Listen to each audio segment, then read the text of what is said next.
Itoophiyaan ka'umsi lola Itoophiyaanotaan ilaalcha nugusootaa tarkaanfachiisuu masaraa mootummaatii fi ilaalcha sabootaa dhiibuu geggeessitoota masaraa mootummaatiin. Ilaalcha lamaan kanatu wal dhiitee Itoophiyaan ofumaa walitti dhukaasaa jirti. Itoophiyaan ofumaa walitti dhukaaftee ofumaa wal ajjeesaa jirti. Millee irraan daandii Itiyoo Jibuutii to'annaa kenna jala galchuun deeggarsa namoomaa Tigraay dhaqqabsiifnam Jeneraal Tsaadqaan Gabratintsaayetoo jedhe. Abiyyi Ahmad osoo Itoophiyaa guddittee ijaaruuf abjootu Itoophiyaa birkitti baasaa jiran yaada mil'oo Tibbanaatiim. Akkam jirtu kabajamtoota daawwattoota Oromiyaa Miidiyaa Neetworkii. Har'a kufaatii mootummaa Itoophiyaa fi diigamaa jiraachuu Itoophiyaa mil'annaam. As keessatti ammoo waraana waliin Itoophiyaan kallattii garaagaraatiin adeemsisaa jirtuu fi haala siyaasaa Itoophiyaatti raafamaa jiru akkasumas nageenyi Itoophiyaa ittiin daddaqaa jiru mil'annaam. Ani Israa'el Sabaatiin gama ogummaa kaameraatiin Abdii Jamaal nafaana jira. Kun mil'oo Tibbanaatiim.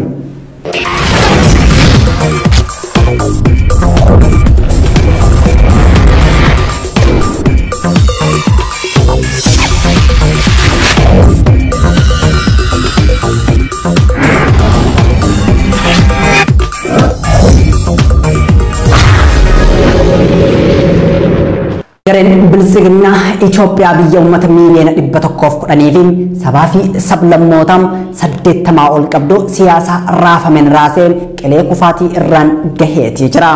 Lolli bilisiginaa fi waraana bilisummaa Oromoo, waraana TPLF fi PP, lolli hidhattoota Gumuuzii fi bulchiinsa bilisiginaa Itoophiyaa tarree Liibiyaa, Siiriyaa, Yemanii fi Soomaaliyaa kaa'ee fakkaata.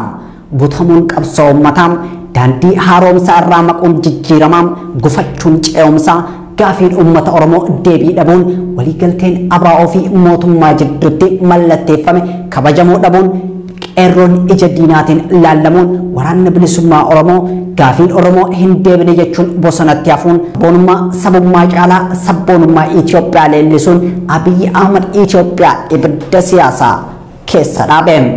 Diigamuun addawaawiin dhalachuun bilisiginaa argamuun yaadrimee eda'amuun moggatti dhiibamuun hooggantoota qabsoo karaa nagaa ajjeefamuun Haacaaluu Hundeessaa hidhamuun Jawaar Mohammad akkasumas hidhamuun hooggantoota ABO fi KFO naannoo Tigraay addatti fincilee filannoo geggeessuun waraanni Tigraay ka'uun raayyaan ittisa biyyaa humni addaa Amaaraa milishaan Amaaraa fi waraanni Eertiraa mootummaa federaalaa tumsuun yakka waraanaa Tigraay keessatti raawwachuun gareen bilisiginaa waamicha dhukaasaa dhaabuu diduun isaa barcuma marii biyyaalessaa lagachuun isaa humnoonni Tigraay of ijaaranii mootummaa federaalaa rukutuu fi loltoota kumaatamaan booji'uun isaanii humna addaa naannolee Tigraayitti bobbaasuun Abiyyi Itoophiyaa liibee qilee kufaatii irraan gahee jira. Aanonni Affaar TPLF'n to'atamaa jiraachuun ammoo yaaddoo hamaa bulchiinsa Abiyyi Ahmad Aliitiim.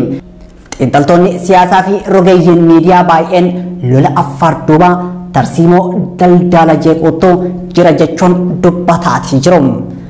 Abiyyi Ahmad hamma Dammaqaa Mokkonnanitti Shimallis Abdiisaa hamma Aganyoo Tashaagar Itaamaajoor Shuumii waliigalaa waraana Itoophiyaa Jeneraal Biraanuu Juullaa hammam qindeessaa ijaarsaaf dandeettii raayyaa ittisa biyyaa Jeneraal Baacaa Dabaleetiin itti gaafatamaa tikaaf odeeffannoo biyyaalessaa Tamasgeen Xuruunaa hammam hoogganaa humna addaa Amaaraa Jeneraal Tafarraa Maammoottiin falaasama eda'amuu jalatti Itoophiyaa raasaatii jiru. Gollicha Dheengee hamma Marroo Dirribaattiin Sanyii Nagaasaa hamma Odaa Tarbiitti Jawaar Mohammadii hamma Baqqalaa Garbaattiin Koloneel Gammachuu Ayyaanaa hamma Abdii Raggaasaattiin ABO hamma KFO'tti qeerroo Oromoo hamma Qarreettiin ummata Oromoo hamma ummata Tigraayitti Beneshaangul Gumuuzii hamma Gaambeellaattiin ilaalchi sabboonummaa biyyaalessaa mormamee jira.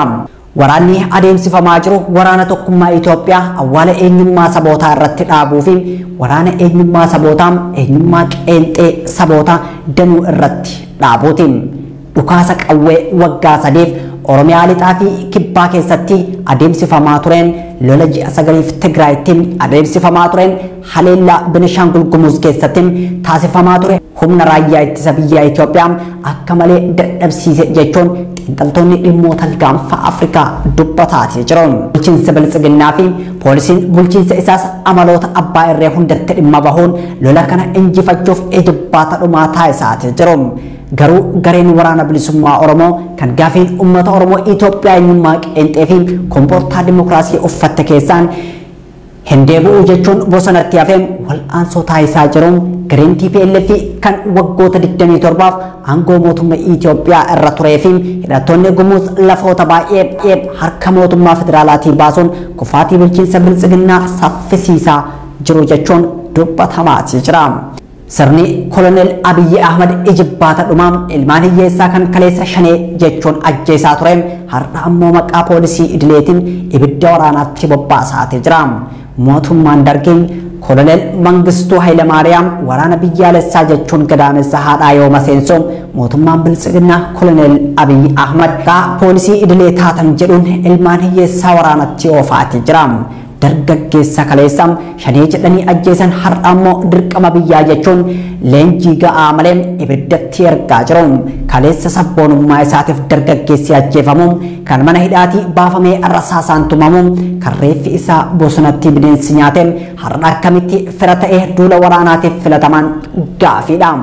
Garuu dargaggoonni Oromoo poolisii idilee leenjitan jedhamuun ibidda waraanaatti guuramaati jiru. Itoophiyaanis siyaasaa fi waraanaan dhiiga ilmaan hiyyeessaa dhugaa gara kufaatii imalaati jirti. Addi bilisummaa Oromoo kan hooggansi isaa hidhaa dhaabbii fi hidhaa idilee jiruun kan filannoo keessaa dhiphina dirree siyaasaatiif dhiibamee bahee biltsiginnaan waraana bu'aa hin qabneef daa'imman bobbaasaa jira jechuun ibsa baaseeti jira. Baa'oon waraanni adeemsifamaa jiru waraana bu'uura heeraa hin qabnee fi injifachuun hin danda'amnedha jechuun siyaasaa Itoophiyaatti waraanni furmaata akka hin taane akeeka. Paartiin biltsiginnaa dhaadannoo Itoophiyaaf tokkummaa fi badhaadhina jedhu qabatee paartiilee mormitootaaf ummatoota irratti lola labsuun jeeqama biyyattii hamaa hordofsiiseeti jira. Itoophiyaan nageenya hin qabdu waraanni bittinnaa'uun Itoophiyaa malee ijaaramuu Itoophiyaatiif furmaata hin ta'uun warwaata lammiilee Itoophiyaati. Bulchiinsa biltsiginnaa kan falaasama eda'amuutiin Itoophiyaa bulchaa jiru waraana Oromiyaa Benishaangul Gumuzii fi Tigraay irratti baneen injifatamee jira. Raayyaan ittisa biyyaaf humni addaa naannolee fedhii gamtokkee qofa irratti hundaa'uun golgaduula biyyaa jedhuun waraana adeemsaa jiran aarsaa ta'aa jiru jedhaam abaa'oon ibsa baase. Kanaaniin aangoo qofa irra turuuf daa'imman ganna 15 gadii ta'an kan waa'ee waraanaa hin beekne adda waraanaatti bobbaasuun fuulleffannaa garee biltsiginnaati. Abaa'oon ibsa baase keessatti bulchiinsi biltsiginnaa mana hidhaa Amboo, mana hidhaa Sabbataa yookaan Daalattiin, Sololtaa, Buraayyuuf kutaalee Oromiyaa garaagaraa keessatti daa'imman humnaan gara adda waraanaatti guuraa jiru jechuun akeekkachiise. Daa'imman dirqisiisuudhaan waraanaaf bobbaasuun daba qofa osoo hin taane faallaa seera biyyaalessaa fi seera idil addunyaati kan jedhe adda bilisummaa Oromoo waliigaltee mirgoota daa'immanii bara 1989 fi tumaa mana murtii yakkaa idil addunyaa bara 2002 mootummaanis ta'ee gareen mootummaa hin taane haala kamiinuu keessatti daa'imman umriin isaanii waggaa 15 gad ta'an hidhachiisuu fi waraana bobbaasuu ni dhoorka jechuun gocha mootummaa Itoophiyaa balaaleffate. Sarbiinsa mirga lubbuun jiraachuu fi haleellaawwan bifa biraa daa'imman irra gahuu dabalatee daa'imman hawaasa keessatti saaxilamoo waan ta'aniif seerri biyyaas ta'e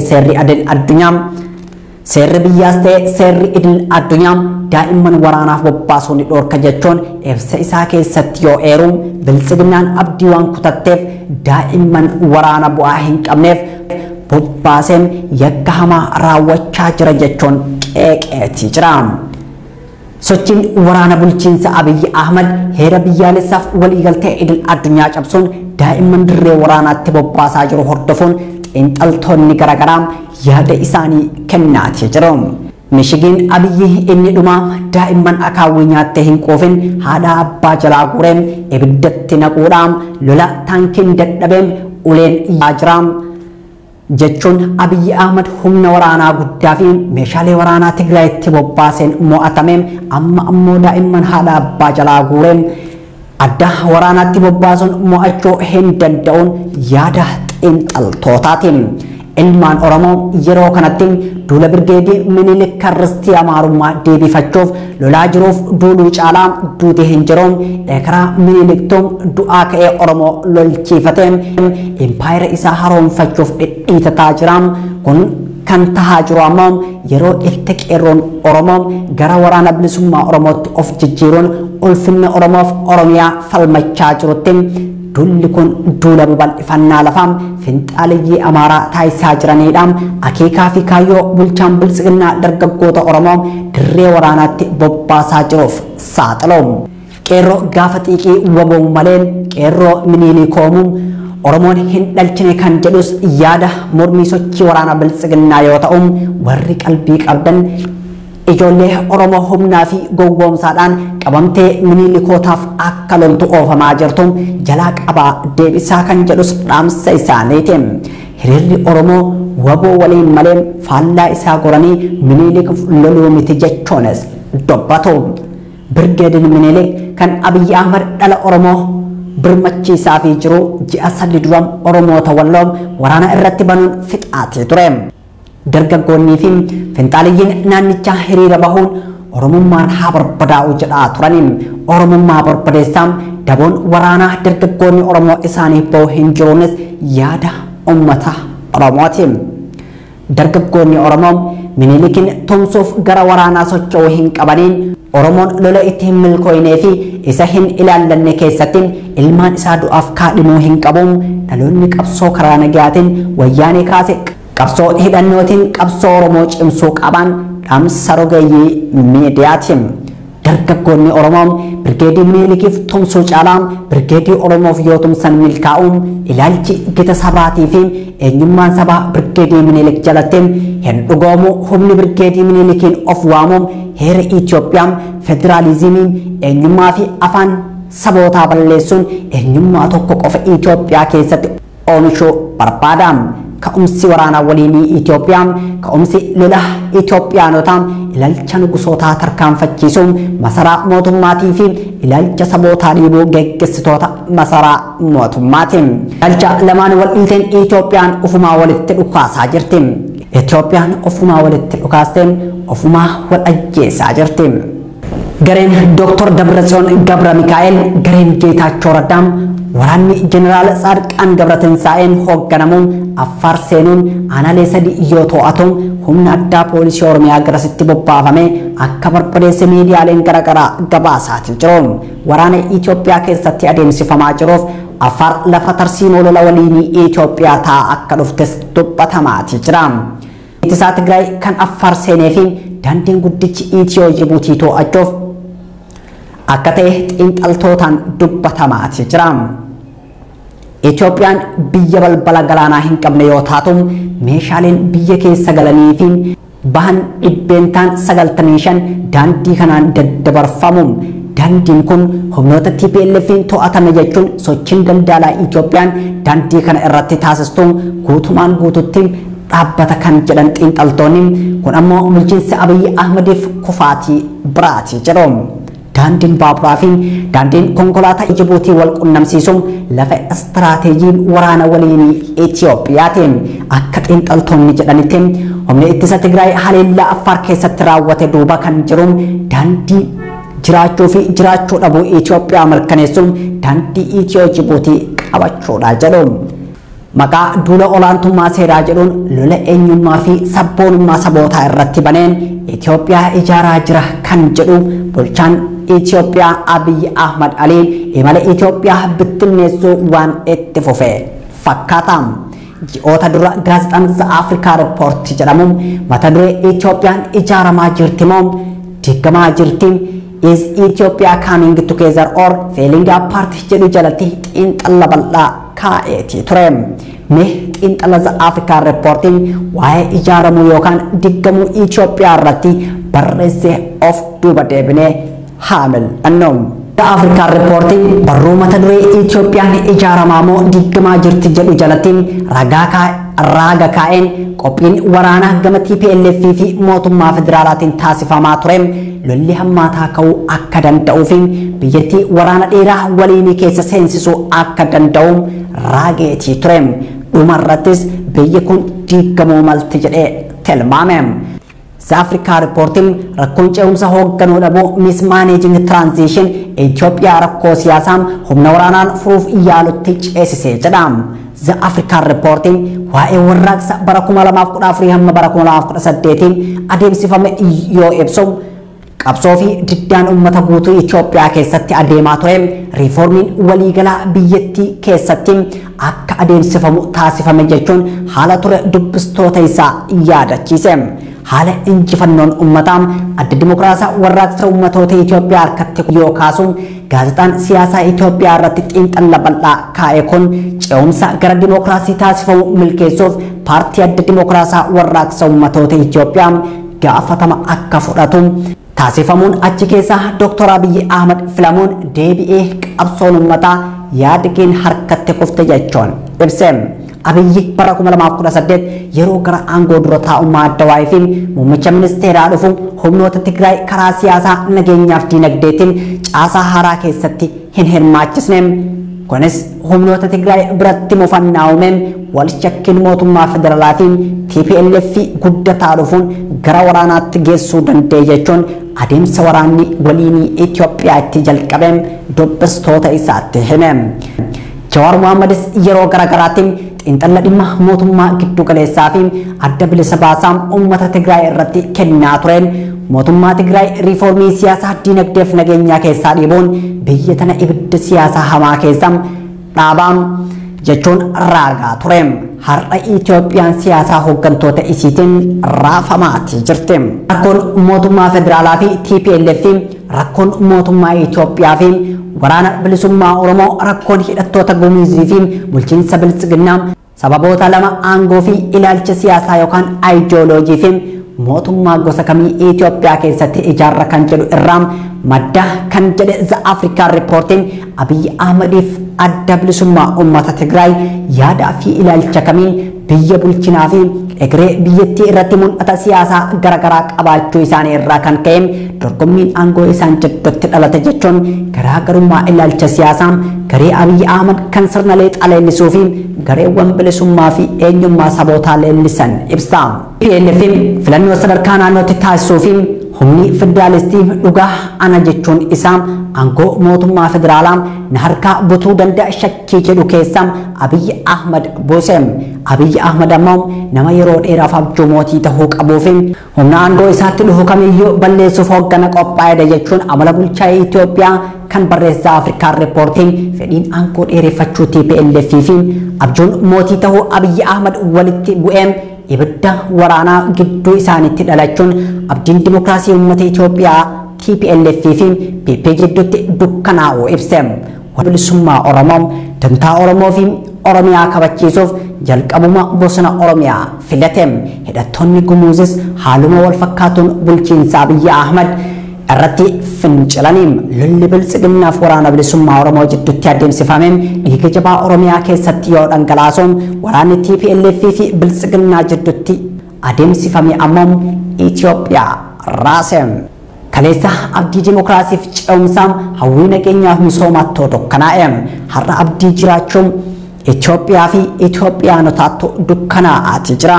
Bor ammoo abdii hiree baqattummaa uummata miiliyoona 110 qabdu mudachuu malaan yaada namoota tokkooti. Itoophiyaa keessa humnoota lama kan tokkummaa Itoophiyaa guddatti deebisuu barbaadanii fi humnoota federaalizimii ijaaruu barbaadan akka jiru gaazexaan The African Report kun ji'ootaan dura xiinxala isaa keessatti kaa'eeti jira. Humnoonni tokkummaa Itoophiyaa guddatti deebisuu barbaadan finxaaleeyyii fi leellistoota sirna nafxanyaa yoo ta'an sirna federaalizimii hadheeffatanii mormu. Maddi rakkoo siyaasaa Itoophiyaa raasaa jiru sirna federaalizimii sabdaneessaa kana waan ta'eef sirnichi hundirraa buqqee sirni mootummaa leexaa yookaan yuunitarii siistamiidhaan bakka bu'uu qabu ejjannoo jedhu qabu. Abiy Ahmed Itoophiyaa guddatti deebisuu Make Ethiopian Great Again jedhu irratti jechuun balaa hedduu hordofsiise.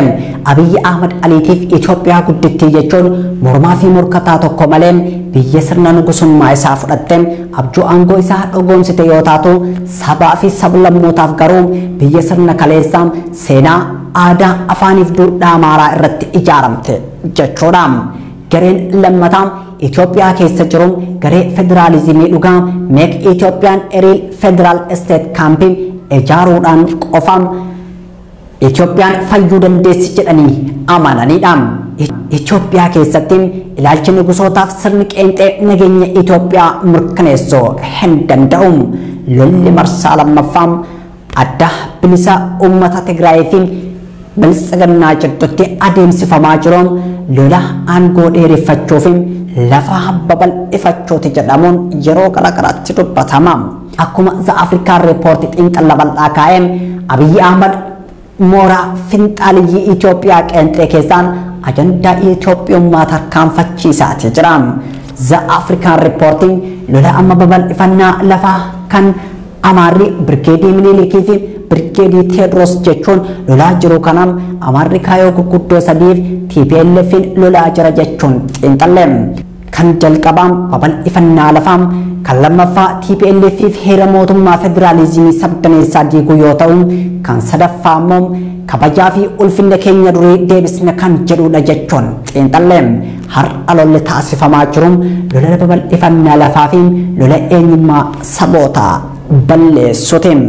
Haalli siyaasaa yeroo ammaa taatee bara mootummaa dargii kan 1979 wajjin wal fakkaata.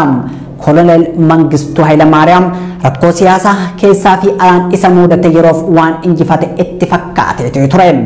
Garuu injifannoon karaa alaan waraana Somaaliyaa irratti gonfatee fi biyya keessatti ammoo morkattoota isaa ajjeesuu fi hidhuun argate dhumarratti kufuu fi biyyattii rakkoo hamaa irraa baraaruu hin dandeenye kan jedhe barruun The African Report bifuma wal fakkaatuun aangoo Abiyyi Ahmadii fi egereen Itoophiyaas magaalaa Maqalee qabachuu fi hooggantoota TPLF ajjeesuu yookaan hidhuudhaan kana ragga'uu fi dhugoomuu miti jedheeti ture. Abiyyi Ahmad TPLF akka daaraa bittinneessa jedhus Maqalee juntaa irraa walaba baafne jedhus dhukaasa dhaabuu labsus TPLF diina Itoophiyaati jedhus lolli hin dhaabbanne.